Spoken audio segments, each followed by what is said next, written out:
Meron kang Insta360 at meron kang Intercom at curious ka kung makukonek mo ba silang dalawa para makapagsimula ka ng Intercom without the adapter? Then, panoorin mo tong video na to.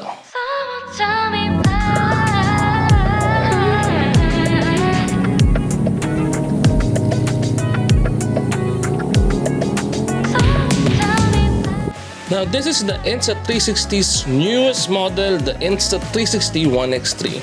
Now, what is a 360 camera? Ang 360 camera is a camera that captures the entire space instead of like shooting it independently. And that's what's great about 360 cameras. Now, this one has a maximum of 5.7K resolution at 30 FPS, so that gives you an ample amount of quality in terms of your shots. And this is what you call an intercom. And galing to sa brand na Friendgon. This is mainly being used as a communication device na ini-install mo sa helmet mo para sa seamless communication with your co-riders. Para makapag-start ka ng motovlog, kailangan mo ng action camera and then the accessories that comes with it in order for you to install that in your helmet. And number 3 is the audio. So for most action camera like GoPro, Insta360, ONE3, what I mean, and the DJI Action, kailangan mo ng microphone adapter. And that microphone adapter comes separately and you need to buy it as an accessory. And what's bad about it is that it doesn't come cheap. For example, GoPro. So the usual price for the mic adapter GoPro is around 3,200 pesos here in the Philippines. And besides that, you need to have a good sounding mic. Example, Purple Panda from Memory PH. With that being said, let's move on to the next part. Let's connect the 360 camera to your intercom so you can use it as your external mic.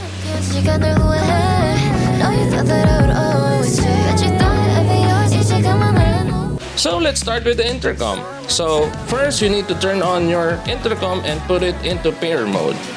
So this doesn't mean that this will only work on this specific brand. Kasi if this work on this brand, then it should work on any intercom. So for anyone out there who's watching this video, don't worry and just try it. So once you put it on pair mode, then let's go to the Insta360. And let's go to the Insta360. So sa Insta360, swipe it down from the top and then makikita mo ang AirPods icon.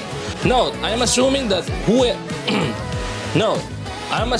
whoever is watching this video is doing this for the first time.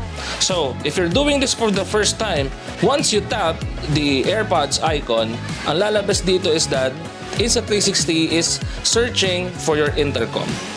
So guys, I just want to let you know na at first, nahirapan ng Insta360 na mahanap ang intercom ko. So what I did was, I turned off the Insta360 and then I turned off the intercom and then put it back in pair mode and then try to search it again. Well, for some reason, after a lot of tries, gumana na siya. And after niya gumana, once na ma-search ng Insta360 ang device mo, everything is smooth from there. So, ito yung magiging itsura niyan once na mahanap na ng Insta360 yung intercom mo. And once that happens, you just need to tap this and then tap connect. You always need to make sure na naka-on ang inyong intercom for the Insta360 to connect. Alright? Of course, the next thing that we have to do is to test it. So, how do we test it? Let's go on the road. So, we're all geared up and imamount na natin yung Insta360 sa motor. This is the chosen place. So, dito natin imamount para meron tayong at least a bit of a higher angle shot para sa 360 natin. Alright, so that's lap 10. Ito nyo naman yung placement. Let's get on the road. Alright, so mga Papi and Cheng, we are back on the road and we are using Insta360 as our main camera for motovlogging. So there are a few factors, of course, that we need to consider to identify whether using Insta360X or intercom is better or at least usable for motovlogging compared to the traditional action camera like GoPro, whereas it's tried and tested na maganda talaga yung quality. And as I mentioned earlier, that audio can make or break your videos. The better the quality, the more realistic it is, the better. So, one of the factors actually that I'm worried about sa Insta360 is yung noise reduction function niya. Kasi the noise reduction is very intrusive in this camera kasi it's actually designed to be just like a point and shoot video. So slapping in an external mic is not the top concern for this camera. Kasi ang top concern para sa camera na to is the quality 360 footage. So going back to the Insta360 camera, as I mentioned earlier, one of the things that I would love if I use Insta360 camera as my main camera for motovlogging is that the unlimited angles that you can do while doing post-production editing, diba? Pwede mong kuning shot is nasa harap, nakaharap sa akin, sa kaliwa, o sa kanan. Actually, whatever shot you want, or whatever angles you want actually. So, I think that's one of the best thing about this one. However, of course, it still depends whether the audio is good.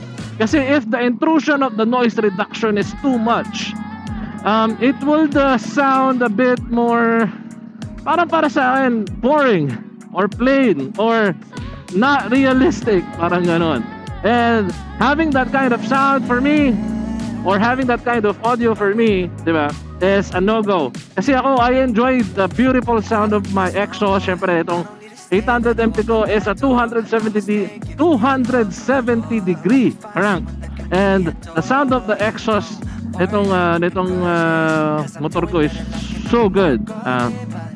And of course, I would love to hear that on my motovlog, diba? Kasi it adds flavor to your videos. That's why I said audio can make or break your videos.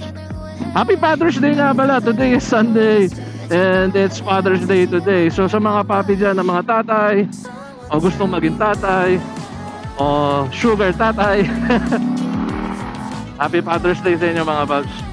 So tara, balik na tayo sa bahay para makita natin yung quality ng audio ng Insta360X Intercom as your external microphone. Alright mga paps, so we're back home and it's the time for us to compare the audio of the GoPro and the Insta360X Intercom. So this is how the audio sounds like with the GoPro.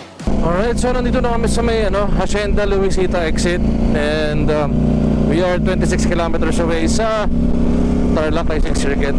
And this is how it sounds like for the Insta360X Intercom. Happy Father's Day nga pala. Today is Sunday and it's Father's Day today. So sa mga papi dyan, na mga tatay o gustong maging tatay o sugar tatay. And with that being said, hayaan ko na kayo mag-decide whether to go for the Insta360X Intercom or you can just stick to the traditional action camera. And if you're still watching, thank you very much. If you're watching from YouTube, then please do subscribe to my channel and hit that notification button. And if you're watching from Facebook, please don't forget to follow my page. Again, this is cfmoto. Thank you very much for watching. Ciao.